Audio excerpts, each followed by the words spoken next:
Focus Himachal के Hindi podcast में आप सभी का स्वागत है। धरोहर संरक्षण सीरीज के इस एपिसोड में आज जानिए कैसे 600 साल बाद पहाड़ी कलम के माणिक मनाकू ने रंगों में ढाल दी अमर कवि जयदेव की रचना गीत गोविंद। प्राचीन काल से चला आ रहा चित्रकला का सफर आज भी हमारे बीते जमाने का आईना है। भारत में चित्रकला और कला का इतिहास मध्य प्रदेश की भीमबेटका गुफाओं की प्रागैतिहासिक काल की चट्टानों पर बने पशुओं के रेखांकन और चित्रांकन के नमूनों से प्रारंभ होता है। महाराष्ट्र के औरंगाबाद में अजंता एलोरा की गुफाओं के भित्ति चित्र हमें मध्यकाल भारत से रूबरू करवाते हैं। समाज, राजनीति, धर्म हो या साहित्य से जुड़ी धरोहरें प्राचीन चित्रों में इन सब का आईना दिखाई देता है। यही कारण है कि राजा रवि वर्मा के बनाए चित्रों के आधार पर हम कई देवी देवताओं के रंग रूप की कल्पना कर सकते हैं। भारत की कई प्राचीन इमारतों और मंदिरों के भित्ति चित्र इस बात की गवाही देते हैं कि चित्र हमारे बीते दौर का आईना है, जो हमें सदियों पुरानी सभ्यताओं और संस्कृति की छवि दिखाते हैं।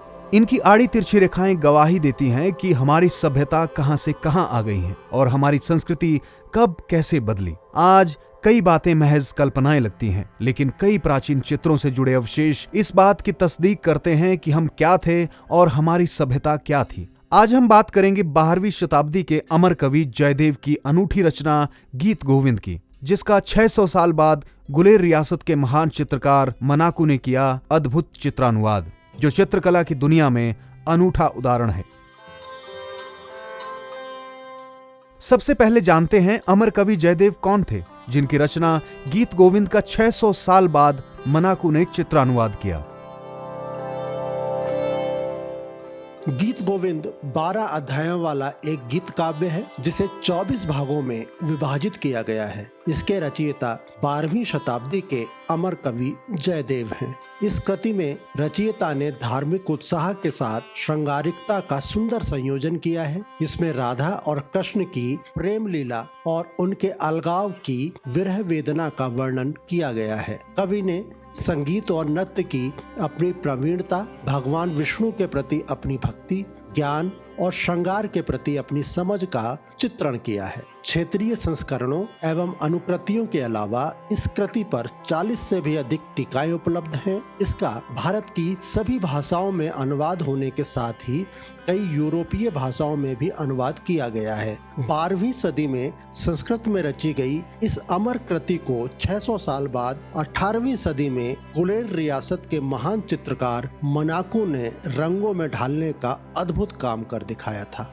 बेशक पहाड़ी कलम के इस माणिक के बारे में पहाड़ की नई नस्लें कम जानती हों, लेकिन यह ऐतिहासिक तथ्य है कि विलक्षण चितेरे मानकू ने रामायण पर आधारित लंका की घेरेबंदी और भागवत पुराण की कथाओं को चित्रों की जुबानी पेश करके कला की दुनिया को अनूठा उपहार दिया है। 12वीं सदी में संस्कृत के पदों पर रची गई गीत गोविंद पर आधारित 1730 के आसपास रचे गए मनाकू के चित्र राधा कृष्ण के प्रेम की गहरी भक्ति परक एकात्मकता का प्रमाण है। चित्रों में दर्ज साक्ष्य के हिसाब से राज परिवार की एक महिला मालिनी के आदेशानुसार इन चित्रों की रचना की गई थी। राधा और कृष्ण की प्रेम लीलाओं और उनके अलगाव की विरह वेदना, संगीत और नृत्य की प्रवीणता, भगवान विष्णु के प्रति भक्ति, ज्ञान और श्रृंगार के प्रति कवि जयदेव की समझ को मनाकू के चित्रों में महसूस किया जा सकता है। मनाकू के रंगों की जादूगरी देखिए कि आदर्श भक्त के रूप में कवि जयदेव को भी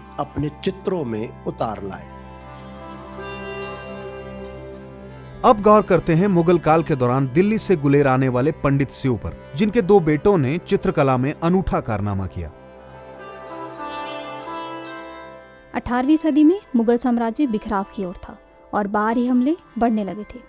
दिल्ली के कलाकारों की बिरादरी बेजार हो गई। कई कलाकार जीवन यापन के लिए दूसरी रियासतों के कला प्रेमी राजाओं के आश्रय में जा बसे। चितेरे पंडित स्यू गुलेर के राजा दिलीप सिंह के समय में गुलेर में बस गए। उन्होंने रामायण पर आधारित चित्र श्रृंखला का निर्माण किया। राजा दिलीप सिंह की मृत्यु के बाद पंडित स्यू और उनके दोनों बेटे नैनसुख और मनाकू कांगड़ा के महाराजा संसार चंद कटोच के दरबार में आ गए। पिता के बाद बेटों ने भी चित्रकला को नया शिखर दिया। मनाकू और छोटे भाई नैनसुख बाद में जम्मू दरबार में जा बसे। लेकिन मनाकू और उनके बेटे कौशल और पलटू कांगड़ा सियासत के चितेरे रहे। अब बताते हैं मनाकू ऑफ गुलेर के लेखक डॉक्टर BN गोस्वामी ने हरिद्वार जाकर कैसे ढूंढा मनाकू का इतिहास। पहाड़ी कलम के विश्व प्रसिद्ध जानकार डॉक्टर BN गोस्वामी ने अपनी पुस्तक मनाकू ऑफ गुलेर में मनाकू के कला के संसार को समझने के लिए न केवल उनकी कृतियों को गहरे से समझने की कोशिश की, बल्कि इस चित्रकार के जीवन को करीब से जानने की उनकी ललक उन्हें हरिद्वार तक ले गई। उन्होंने 3 साल की कड़ी मेहनत के बाद हरिद्वार में सरदारी रामराखा के वही खाते में मनाकू के बारे में विवरण ढूंढ निकाला। डॉक्टर गोस्वामी लिखते हैं कि मनाकू विलक्षण कलाकार था और बाएं हाथ से चित्र बनाता था। राधा को तिलक देते कृष्ण के चित्र में ये साफ झलकता है। डॉक्टर गोस्वामी की किताब में जहां मनाकू और उनके चित्रों का ब्यौरा है, वहीं उनके बारे में विभिन्न विद्वानों की राय भी है। डॉक्टर गोस्वामी मनाकू के भाई नैनसुख पर भी पुस्तक लिख चुके हैं। विश्व धरोहर के दिवस पर आज हमने आपको पहाड़ी कलम के माणिक द्वारा अमर कवि जयदेव के गीत गोविंद पर किए चित्रानुवाद से रूबरू करवाया। आज दोनों महान कृतियां हमारे लिए अमूल्य धरोहर हैं। देवभूमि में न जाने ऐसे कितने ही भित्ति चित्र मंदिरों और पुराने किलों की दीवारों पर देखने को मिलेंगे जो अपने समय की कई कहानियां कहते हैं।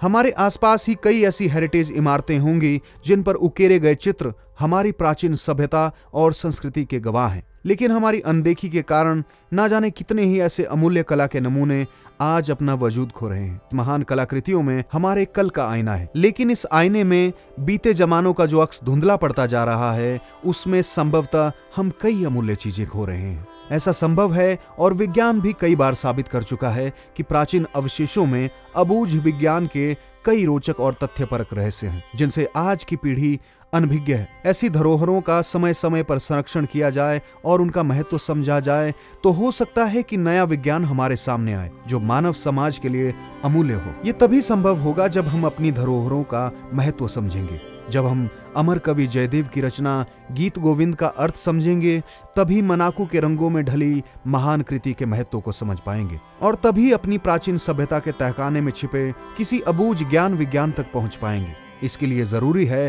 प्राचीन धरोहरों के संरक्षण के प्रति हमारा जागरूक होना और हमारी सरकारों और विभागों का उसे संजोने का काम करना। आज के एपिसोड में ये थी कहानी मनाकू के रंगों में ढली अमर कवि जयदेव की कृति गीत गोविंद की।